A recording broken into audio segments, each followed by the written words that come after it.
오늘 함께 나눌 하나님 말씀은 욥기 41장 말씀입니다. 구약성경 욥기 41장의 말씀입니다.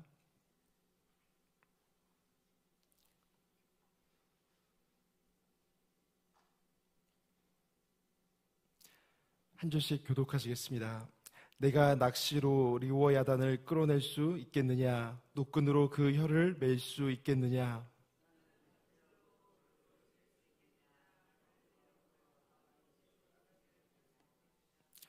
그것이 어찌 내게 계속하여 간청하겠느냐? 부드럽게 내게 말하겠느냐?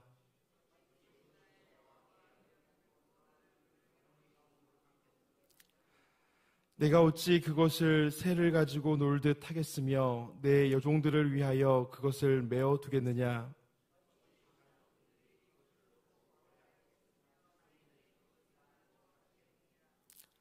내가 능히 많은 창으로 그 가죽을 찌르거나 작사를 그 머리에 꽂을 수 있겠느냐?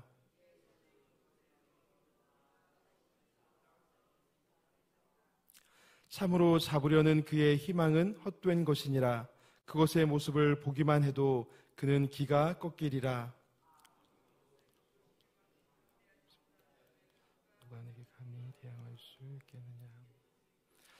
누가 먼저 내게 주고 나로 하여금 갚게 하겠느냐? 온 천하에 있는 것이 다 내 것이니라. 내가 그것의 지체와 그것의 큰 용맹과 늠름한 체구에 대하여 잠잠하지 아니하리라. 누가 그것의 겉가죽을 벗기겠으며 그것에게 겹재갈을 물릴 수 있겠느냐? 누가 그것의 턱을 벌릴 수 있겠느냐?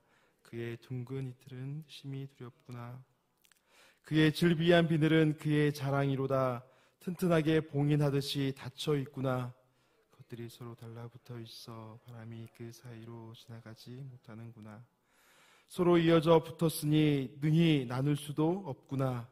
그것이 재채기를 한즉 빛을 발하고 그것의 눈은 새벽의 눈꺼 불빛 같으며 그것의 입에서는 횃불이 나오고 불꽃이 튀어나오며 그것의 콧구멍에서는 연기가 나오니 마치 갈대를 태울 때에 솥이 끓는 것과 같구나. 그의 입김은 숯불을 지피며 그의 입은 불길을 뿜는구나. 그것의 힘은 그의 목덜미에 있으니 그 앞에서는 절망 감돌 뿐이구나. 그것의 살 껍질은 서로 밀착되어 탄탄하며 움직이지 않는구나. 그것의 가슴은 돌처럼 튼튼하며 맷돌 아래짝같이 튼튼하구나. 그것이 일어나면 용사라도 두려워하며 달아나리라. 칼이 그에게 꽂혀도 소용이 없고 창이나 투창이나 화살촉도 꽂히지 못하는구나.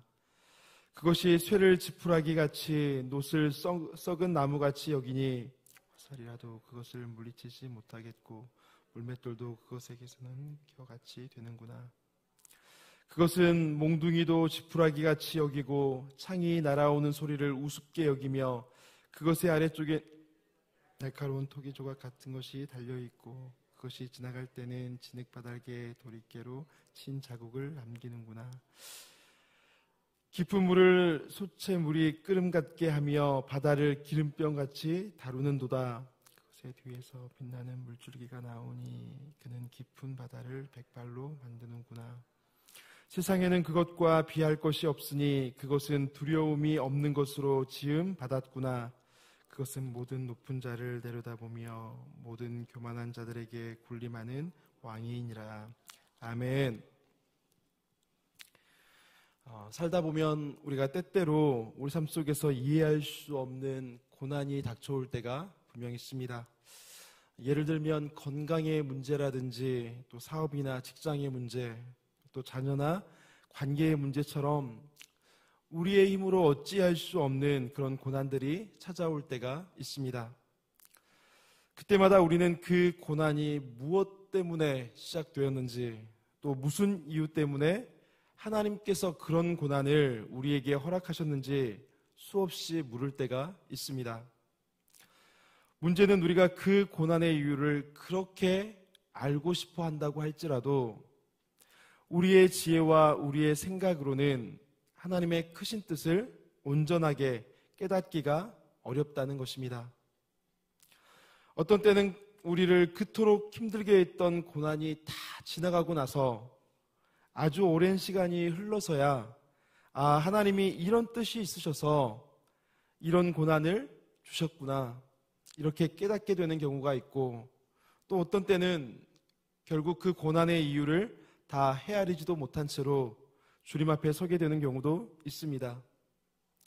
그렇다 보니 우리는 고난 앞에서 무엇보다도 참된 지혜자가 되시는 하나님 앞에서 항상 겸손해야 하는 것입니다.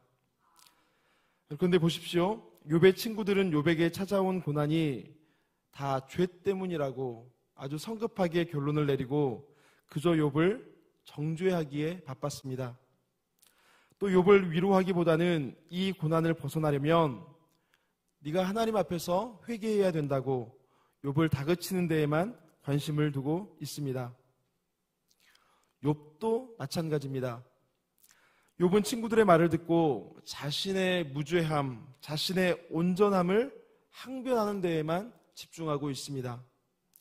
하나님이 뭔가 자기를 부당하게 대우하고 계시고 자기에게 해서는 안 되는 그런 실수를 하시는 분으로 욥이 여기고 있다는 것입니다. 그래서 욥이 자신의 억울함을 항변하고 자신의 무죄함을 증명하기 위해서 했던 일이 무엇입니까? 하나님을 대면하겠다는 것입니다.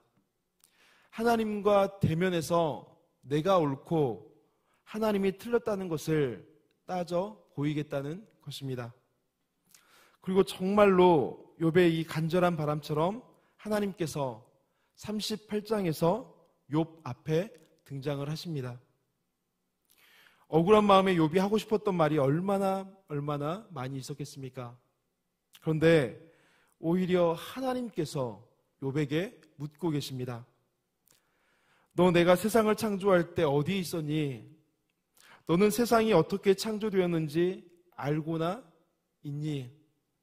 너 바다의 근원이 어디인지, 바다의 경계가 어떻게 정해지고 어떻게 다스려지고 있는지 그것을 네가 알고 있니? 죽음에 대해서, 땅과 하늘의 범위에 대해서 너는 얼마만큼 알고 있으며 아침에게 명령을 하거나 비와 눈을 통제할 능력이 너에게 조금이라도 있기나 하니? 아니면 내가 먹을 것을 공급하는 사자와 까마귀에 대해서라도 네가 뭐라도 아는 것이 있고 할 수 있는 것이 있느냐라고 하나님께서 계속해서 욥에게 물으셨다는 것입니다. 그러면서 네가 창조주냐 피조물이냐, 네가 하나님이냐 사람이냐, 둘 중에 하나를 답해보라고 하나님께서 욥에게 물으십니다. 하나님은 산염소와 암사슴이 어떻게 새끼를 낳는지 모두 알고 계시고 또 들나귀에게 자유를 주시는 분이지만 욥은 그렇지가 못합니다. 또 하나님은 들소를 통제하시고 타조에게 총명과 빠른 걸음을 주시고 군마에게 두려움이 없는 힘을 주시고 매가 하늘을 솟구쳐 오를 만한 그런 능력을 주시는 분이시지만 욥은 그 어떤 것도 자신의 힘으로 할 수 있는 것이 아무것도 없었습니다. 그런데 과연 이렇게 무능력하고 이렇게 유한한 네가 어떻게 전능자를 가르칠 수 있겠느냐고, 할 수 있으면 한번 해보라고 하나님께서 되물으시는 것입니다. 그러자 욥이 뭐라고 말했을까요? 제가 당한 고난이 부당합니다. 저에게 고난을 주신 하나님은 옳지 않습니다. 이렇게 말한 것이 아니고 결국에는 이렇게 고백하고 있습니다.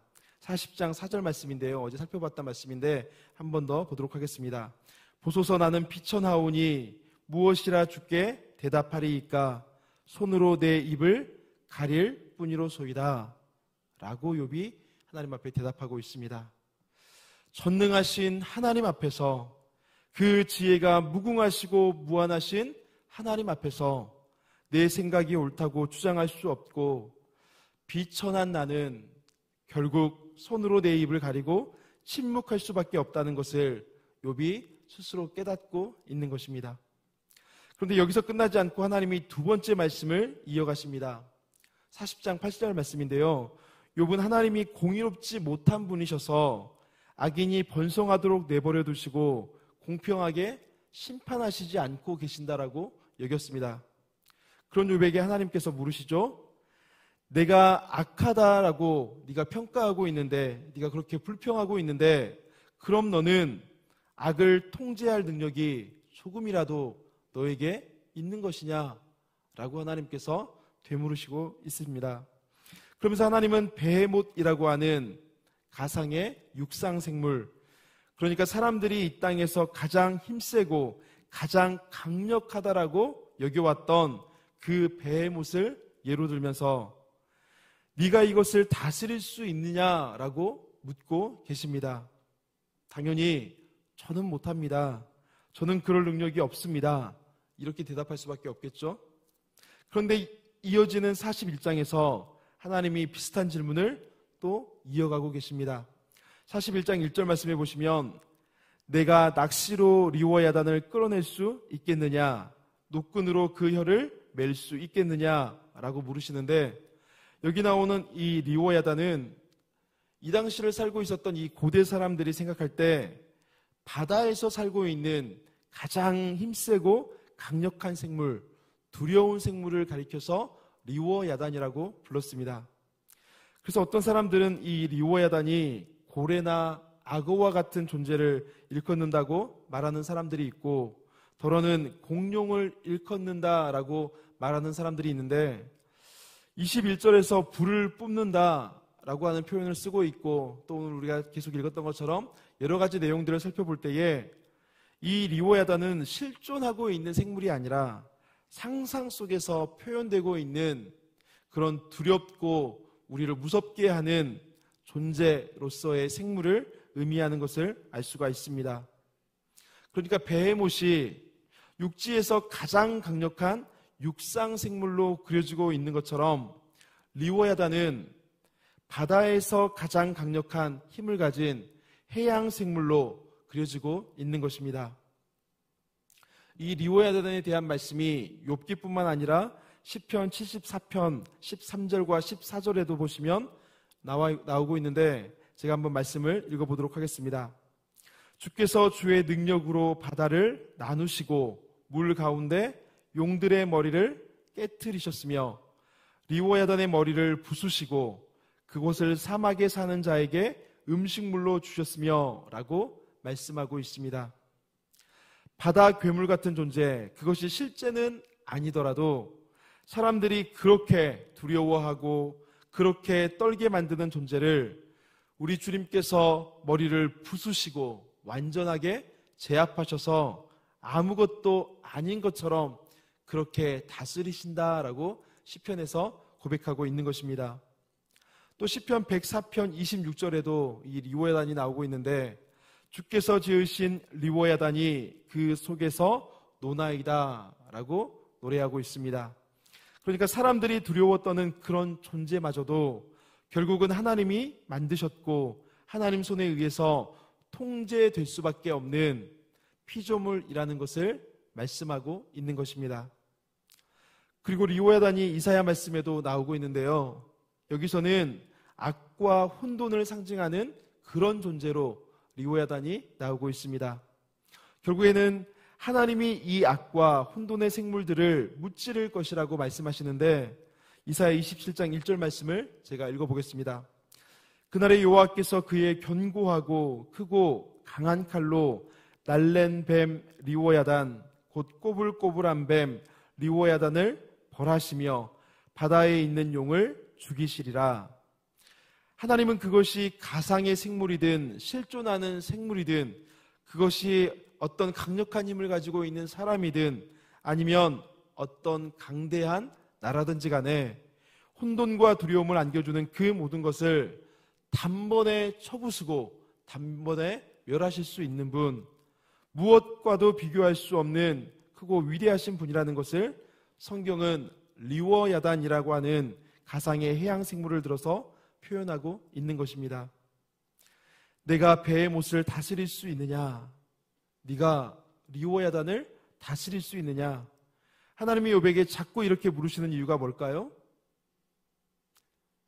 욥아, 너의 분수를 알라는 것입니다. 사실 말씀을 준비하면서 좀 당황스러웠던 것은 41장 말씀이 통째로 이 리워야단에 대한 묘사나 리워야단을 통제할 수 있는 능력에 관한 말씀을 기록하고 있습니다. 어쩌면 실존하기보다는 고대 사람들의 생각 속에서 자리 잡고 있는 그런 공포의 대상으로서 여겨지는 생물, 그 생물에 대한 내용을 가지고 하나님께서 이렇게까지 자세하게 묘사하시면서 조목조목 욥에게 너는 이거 할 수 있느냐? 네가 이것을 아느냐? 라고 되물으시는 이유가 뭘까? 평소처럼 한 절 한 절 말씀을 풀어가면서 해석하는 것도 유익하겠지만 어쩌면 큰 틀에서 하나님이 주시고자 하시는 말씀을 찾는 것이 훨씬 더 유익하지 않을까 이런 생각이 들었습니다. 그렇다면 하나님께서 이렇게 리워야단의 이야기를 길게 이어가시면서까지 욥에게 알게 하시려는 것이 무엇이겠습니까? 육지와 바다를 통틀어서 사람을 위협하는 이 혼돈의 세력들을 사람의 힘으로서는 도무지 제어할 방법이 없고 길들일 수가 없는 그러한 세력들을 너는 통제할 힘이 있느냐라고 하나님이 욥에게 묻고 계시는 것입니다. 사람은 하나님이 지으신 피조물 앞에서 이렇게 하염없이 떨고 두려워할 수밖에 없는 연약한 존재이지만 하나님은 그런 존재를 아무것도 아닌 것처럼 그렇게 다루시고 주관하시는 분이라는 것을 하나님께서 욥에게 알게 하고 계시는 것입니다. 그러니까 우주와 우주의 모든 피조물들을 통제할 수 있는 능력은 욥 너에게 있는 것이 아니라 전능하신 하나님, 만물의 창조주이신 하나님께 있다는 것을 잊어버리지 말고 기억하라는 것을 하나님께서 욥에게 가르쳐 주시고 계시는 것입니다. 이렇게 하나님의 수많은 질문을 통해서 결국 욥이 깨닫게 되었던 것이 무엇입니까? 욥은 자신의 지혜와 자신의 지식의 한계를 하나님 앞에서 철저히 무능력한 자신의 모습을 깨닫게 되었습니다. 그러면 지금까지는 하나님을 소문으로만 알고 소문으로만 경험해왔던 그가 마치 하나님에 대해서 다 아는 것처럼 그렇게 행동했고 또 하나님의 일하심에 있어서 옳고 그름을 판단할 수 있는 사람처럼 행복했던 것을 그렇게 행동했던 것을 회개하기에 이르고 있습니다. 이제 한 장 남아있는 42장 말씀에서 자세하게 살펴보시겠지만 욥은 귀로만 들어왔던 하나님을 이제야 내가 눈으로 배웁습니다. 이제야 내가 하나님의 그 영광을 몸소 체험하게 되었습니다 라고 고백하는 장면을 볼 수가 있습니다. 이러한 깨달음을 통해서 욥은 자신의 무지함과 교만함을 하나님 앞에서 철저하게 회개했고 하나님의 회복하심을 경험하는 은혜를 입게 된 것입니다. 우리 안에도 이러한 은혜가 있기를 간절히 소원합니다. 우리가 하나님의 일하심이 선하지 않는 것처럼 보일 때가 분명히 있습니다. 이런 일을 겪고 저런 일들을 겪다 보면 과연 하나님이 살아계시는데 하나님이 선하신 분인데 우리에게 그러한 일들이 일어날 수 있을까? 그렇게 하나님의 선하심을 의심하게 되는 일들이 우리 가운데 찾아올 때가 있습니다. 또 하나님이 마치 우리를 사랑하시지 않는 것처럼 보일 때가 있습니다. 하나님께서 그 자녀를 사랑하시고 그 백성을 사랑하신다면 과연 이러한 일들을 허락하실 수 있을까? 과연 이러한 일들이 우리 삶 가운데 주어질 수 있을까? 그 하나님의 사랑을 의심하게 되는 때가 있습니다. 그렇지만 우리의 지혜로는 하나님의 그 크신 뜻을 다 이해할 수가 없습니다. 이것이 우리가 할 수밖에 없는 고백인 것입니다. 우리는 하염없이 쏟아지는 이 비에도 어찌할 바를 몰라서 발만 동동 굴리고 혼란에 빠지는 연약한 인생들일 뿐입니다. 그런 우리가 어찌 비를 만드시고 온 우주 만물을 그 선하신 뜻 가운데 다스리시는 하나님의 뜻과 계획을 다 알 수가 있겠습니까? 어찌 하나님의 선하다, 불의하다, 우리의 생각으로 우리를 지으신 창조주 하나님을 그렇게 판단할 수가 있겠습니까? 우리에게 필요한 것은 우리의 어리석은 지혜로 하나님을 판단하는 일이 아니라 하나님의 신실하심을 믿고 하나님의 약속을 붙드는 것입니다. 우리의 인생을 사랑으로 이끌고 돌보시는 하나님, 우리 삶에 펼쳐진 현실들이 나의 눈에 좋아 보이지 않고 나의 지혜로 다 이해할 수 없지만 그럼에도 불구하고 하나님의 선하심과 인자하심을, 영원한 하나님의 헤세드를 제가 믿음으로 붙들겠습니다. 주께서 나보다 나를 더 잘 아시오니 나의 길을 선한 길로 인도하여 주시옵소서. 우리 삶에 이러한 믿음과 확신이 날마다 넘쳐날 수 있기를 간절히 소원합니다. 그래서 어떠한 순간에도, 그때가 고난 중이든지 평안 중이든지 하나님은 우리 삶 가운데 어떠한 상황들을 허락하시든지 간에 그 어떠한 순간에도 주님의 품 안에서 하나님의 선하심을 믿고 하나님의 그 인자하심을 붙들며 참 평안과 기쁨을 누리는 은혜가 있기를 간절히 소원합니다. 우리 이 시간에 말씀을 기억하면서 함께 기도하시겠습니다.